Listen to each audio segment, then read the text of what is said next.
I've always wanted to teach, but as I've grown up, my why has changed significantly. When I was in elementary school, I was pretty average. Sometimes nerdy and quiet, and sometimes absolutely crazy. But one thing was for sure was that I loved school and learning new things. I would come home from school, gather up all of my stuffed animals, and teach them everything that I had learned that day.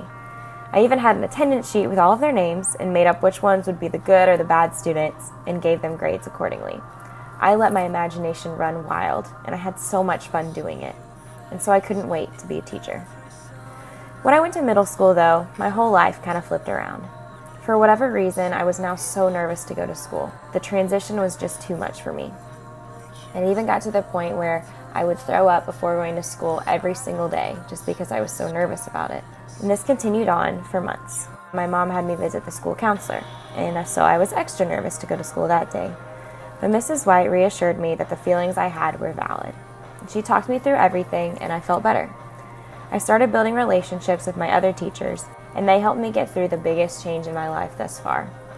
And so I wanted to be able to do that for someone else, to get to help them through their toughest times, to be there for them whenever they needed me. And so I couldn't wait to be a teacher. And when I got to high school, I'd grown up a lot. I'd battled my anxieties for the last 3 years. I felt pretty good coming into something new. I was on the varsity softball team and in varsity choir all 4 years, and my teachers were always so flexible. Not only were they supportive in the classroom, but some of my teachers became my biggest cheerleaders. And when I had a solo in the big pop show at the end of the year, Coach Lariba and Coach Burkhart rallied all the girls to come and cheer on my opening night. And when I had my first playoff game, Mrs. Martinez organized everyone together to make this sign for me.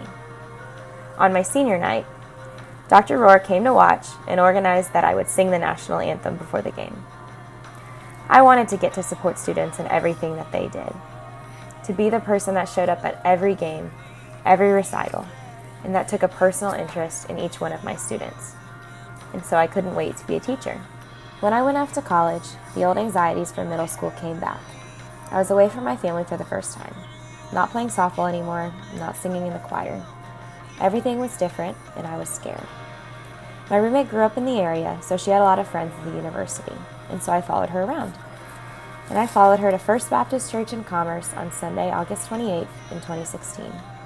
And that day, I heard the gospel presented, that God sent his son Jesus down from heaven to live a perfect life, to die on the cross for my sins, a death that I deserved, and that he conquered that death 3 days later by rising again, allowing me to enter into a relationship with him, one where he doesn't change, even in the midst of all of this change around me.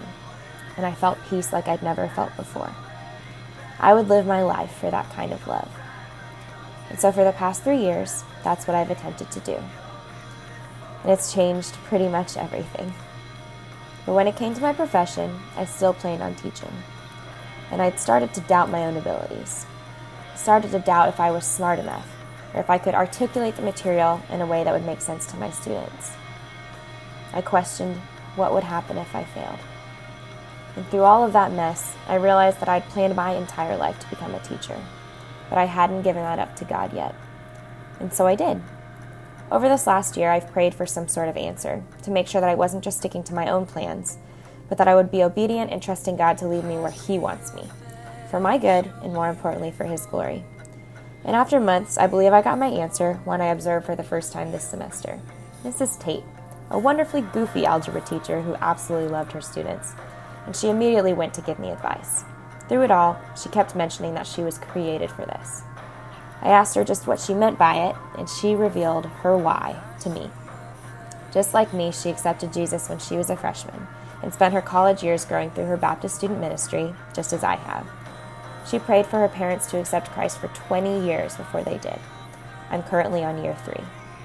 And suddenly, I was holding back tears as she told me that she knew, despite having a different job for 10 years, that God created her to be a teacher, to share his love with her students who may never get to experience it anywhere else. And so everything else, all of those other reasons that I had made up of why I wanted to be a teacher, suddenly got pushed back on the priority list. And for the first time, I feel truly at peace with my future, and I can't wait to be a teacher.